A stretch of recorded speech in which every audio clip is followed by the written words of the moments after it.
The Old Testament lesson for the fifth Sunday in Lent, Judica Sunday, is from Genesis chapter 22. After these things, God tested Abraham and said to him, "Abraham." And he said, "Here am I." He said, "Take your son, your only son, Isaac, whom you love, and go to the land of Moriah, and offer him there as a burnt offering on one of the mountains, of which I shall tell you." So Abraham rose early in the morning, saddled his donkey, and took 2 of his young men with him, and his son Isaac. And he cut the wood for the burnt offering, and arose and went to the place of which God had told him. On the 3rd day, Abraham lifted up his eyes and saw the place from afar. Then Abraham said to his young men, "Stay here with the donkey. I and the boy will go over there and worship, and come again to you." And Abraham took the wood of the burnt offering and laid it on Isaac, his son. And he took in his hand the fire and the knife. So they went, both of them together. And Isaac said to his father Abraham, "My father."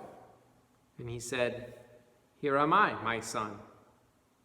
He said, "Behold the fire and the wood, but where is the lamb for a burnt offering?" Abraham said, "God will provide for himself the lamb for a burnt offering, my son." So they went, both of them together. When they came to the place of which God had told him, Abraham built the altar there and laid the wood in order and bound Isaac his son and laid him on the altar on top of the wood. Then Abraham reached out his hand and took the knife to slaughter his son. But the angel of the Lord called to him from heaven and said, "Abraham, Abraham."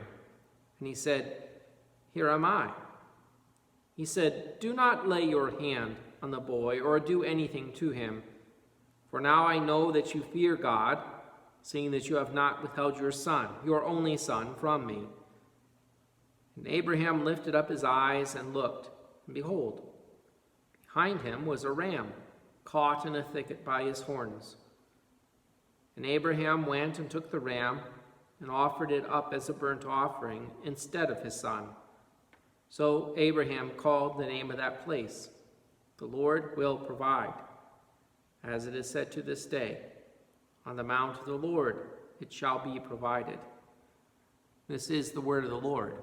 The epistle lesson is from Hebrews chapter 9.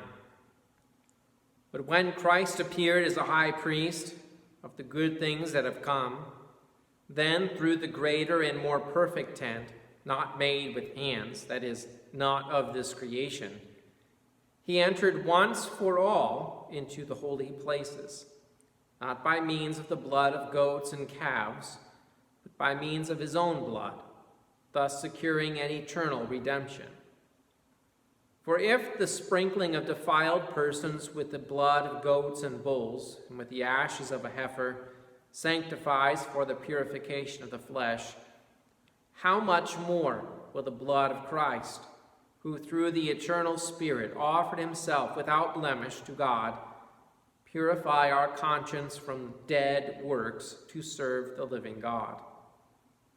Therefore, he is the mediator of a new covenant, so that those who are called may receive the promised eternal inheritance, since a death has occurred that redeems them from the transgressions committed under the first covenant.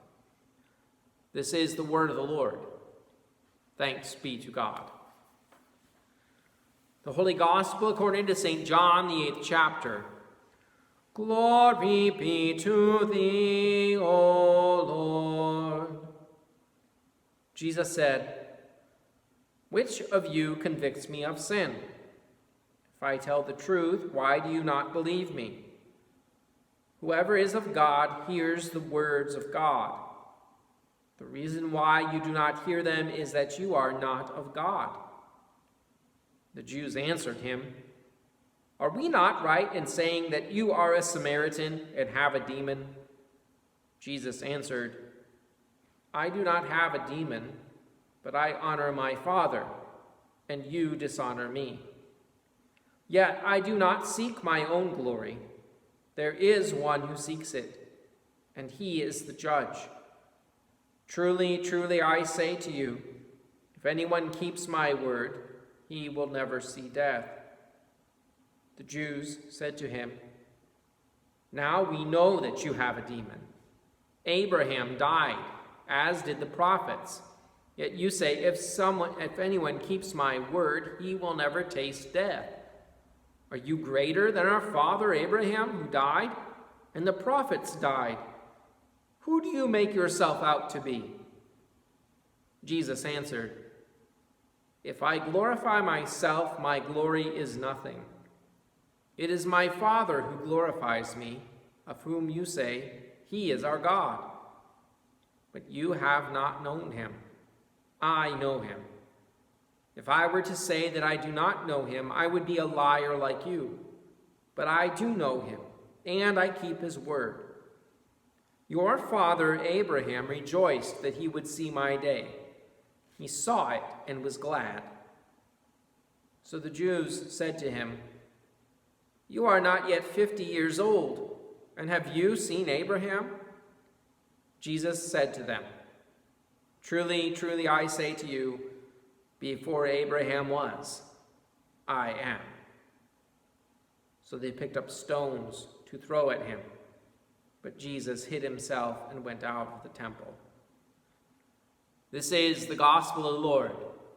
Praise be to thee, O Christ.